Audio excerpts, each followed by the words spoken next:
And so for our first practice problem, let's imagine that we are developing a neural network to predict stock prices. So we are developing a neural network to predict stock prices. We already know that the neural network has 3 layers: input, hidden layer, one or more hidden layers.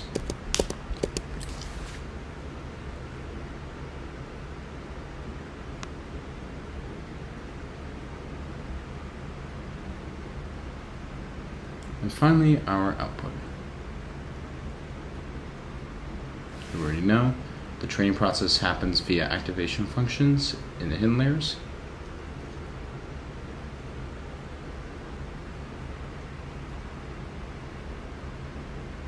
And then the vectors that are outputted to be able to calculate our definite output is done via backpropagation.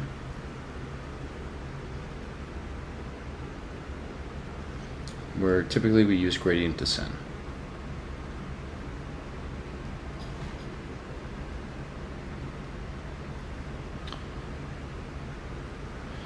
And now, to be able to develop the whole neural network, we have to first investigate the data system behind this network. It must process historical prices, company performance. So we need to figure out historical prices.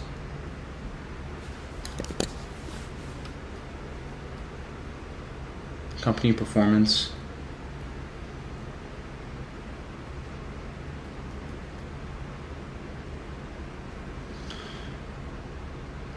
I'm going to put in indicators as well. And market sentiment analysis.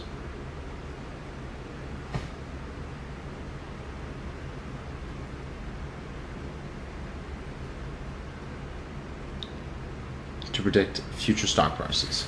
A neural network could efficiently capture the complex nonlinear relationship between these variables, since you have loads of people already trading at the same time simultaneously, and this can play to many markets as well. So for us to be able to go over, I actually have an example that will be over here.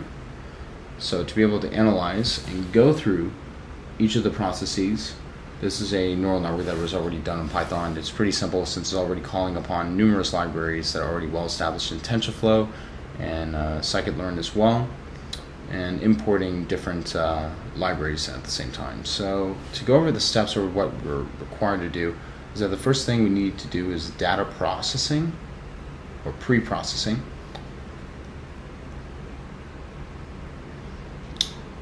Where before feeding the data into the network, it's crucial to pre-process data, and this includes normalizing the data to the specific scale. So we gotta normalize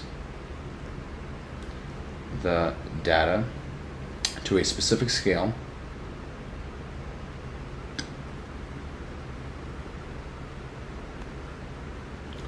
Filling in missing values and possibly transforming categorical data into numerical format. So the data needs to be in numerical format.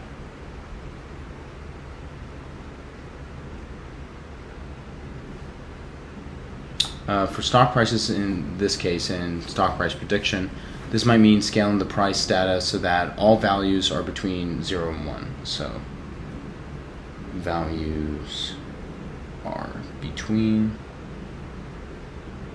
0 and 1. Making it easier for the neural network to process. So binary classification, that can work. This step ensures that the network isn't biased towards variables with large magnitudes and can learn more efficiently from the data. Step 2 is the network architecture.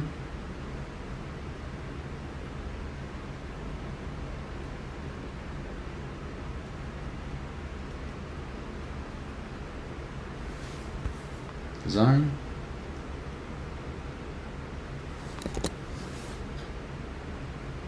I don't know why I did that. Let me just fix that.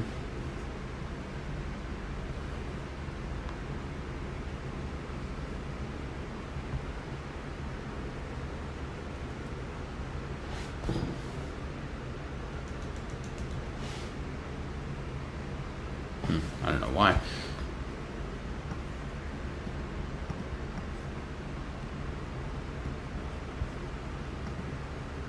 There we go. So with the network architecture design, we need to design on the network architecture, which is evolving from number of hidden layers and neurons in each layer. So the architecture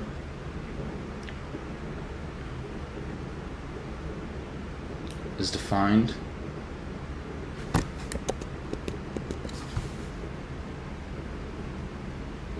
from hidden layers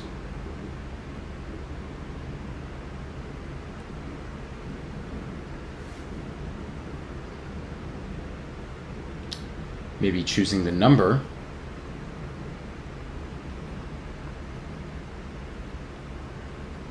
of hidden layers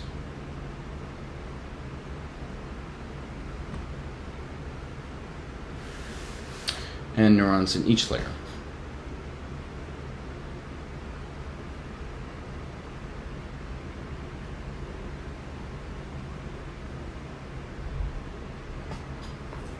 A more complex problem might require a deeper network with more layers. For stock prediction, a network might start with 2 hidden layers. So we have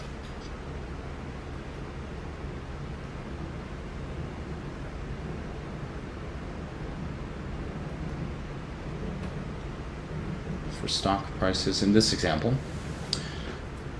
The first layer might focus on short-term trends and indicators.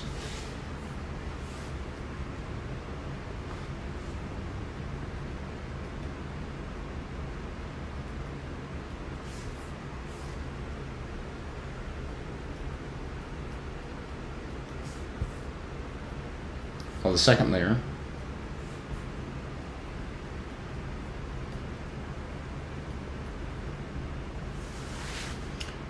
could focus on long-term,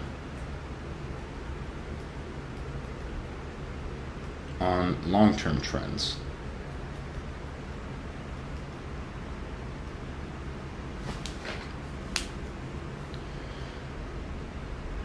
The architecture decision is crucial because it affects the network's ability to learn and generalize from data without becoming too complex or overfitting to the training set. And then for the next part, for step 3, it involves training the network.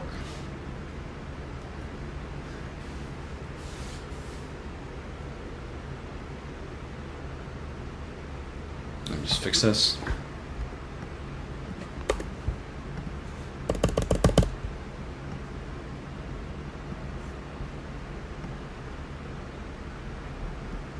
There we go. Step 3 is training the network.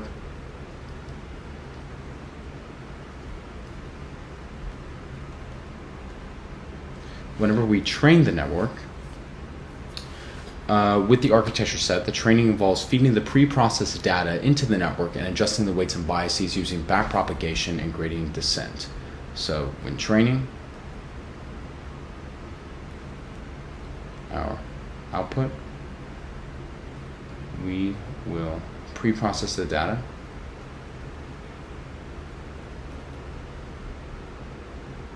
with activation functions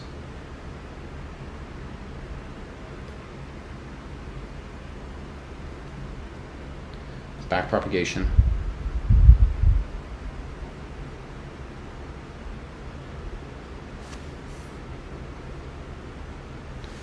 and gradient descent.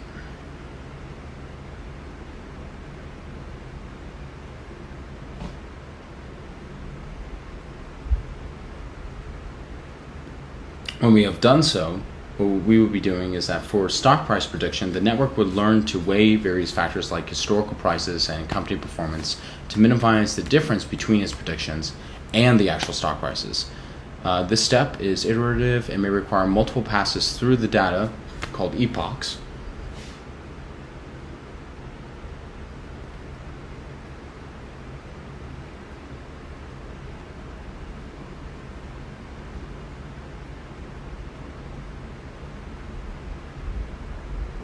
Through of pre-processing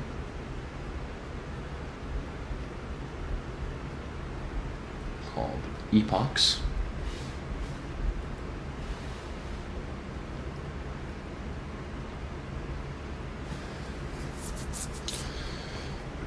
to ensure the model accurately predicts the underlying patterns.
Then step 4, what we would be doing next is evaluation and adjustment.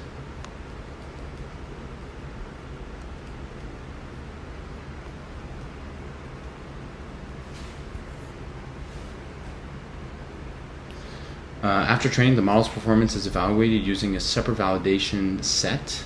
So we use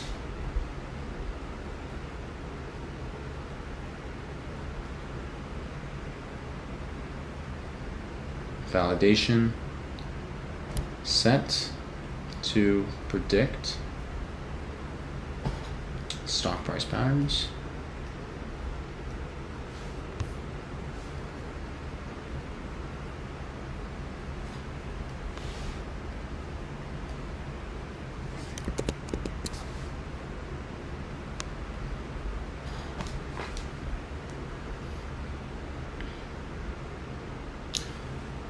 And so this ultimately helps us to gauge how well the model generalizes to new unseen data.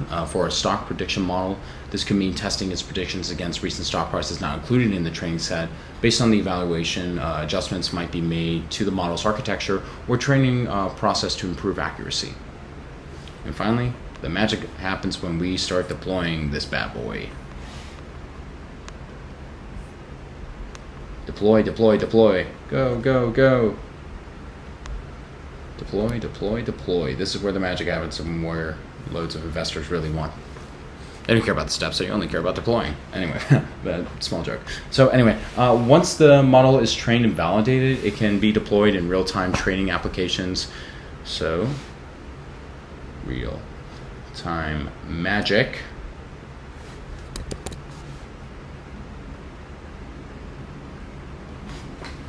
Here it will receive live data, process it through the trained neural network, and output the stock price predictions.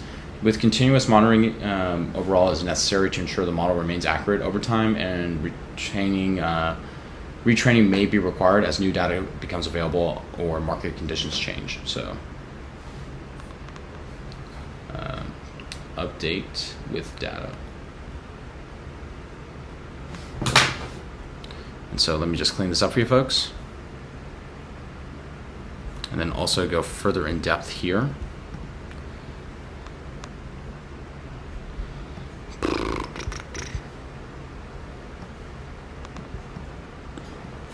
So if we were to go over our following script at the same time,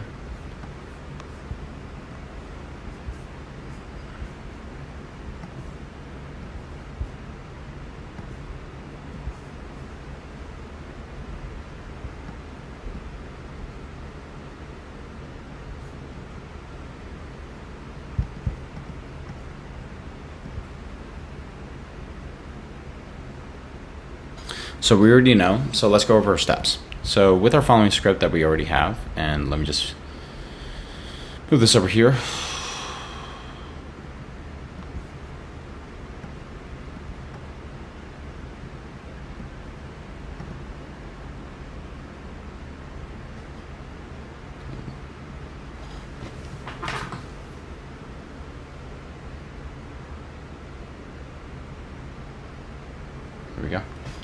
So if we were to go over following the script we have over here, we are first calling upon different libraries to be able to call and pull and make various commands as well. So in the first step, we already see in this comment, we load and pre-process the data that we've already set in place. So we have a CSV file of stock prices, and then we also make features within the data to predict whether we have open, high, and low, and the following volumes, just as example features.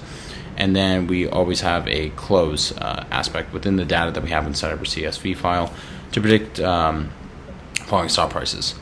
Then the network architecture design is that focusing on the min-max scaler, which is actually from the scikit-learn pre-processing component over here, to get the features that we have and be able to convert them numerically. And then we have the scale features as well to be able to fit and transform the features within our pre-processing step. And finally, fit and transform and reshape the following data and min-max scaler to be able to output our following predictions. We then split the data into training and testing, and typically in training and testing, the majority of the data that you're going to have needs to be trained. So in this case, what they do is going to be an 80-20 split. Oh, 1 second. Just erase that. Split. Hence, they have 0.8 over here, based on the features that they have for the training size, and they have the train features as well, and the test features, which are another way to be able to scale the features in size. And target training as well to train and then test the target with our scale features that we have, and then we are going to define our neural network architecture that we have for the model. And it looks like we have a sequential model that we have that uses long short-term memory and returns the following sequences and then shapes the features as well. Within the number of epochs, it looks like it's going to be 50 along with one dense layer. And then we compile the model and then have a learning rate already set. Finally, we have a loss function as well with mean squared. And then we reshape the features for the long short-term memory layer. Since each neural network is going to have at least one or more hidden layers that we have, we need to shape our features so that way the neural network can actually train the features that we have. And this is the part where we're focusing on training the model, and then ultimately moving over to training the model to then make the predictions. And we need to make sure that we don't forget to inverse the scaling and interpret the results for our following output that we have. And then we can also use matplotlib in Python to be able to output our following results and have our outputs accordingly. But we don't have a validation set in place, so that means we would have to get new data to be able to make our further prediction. And so let's move out a little bit more. Let me just clean this up even more.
And so, yes, this was our first practice problem. Let's head over to our next practice problem to be able to actually go further in depth as well.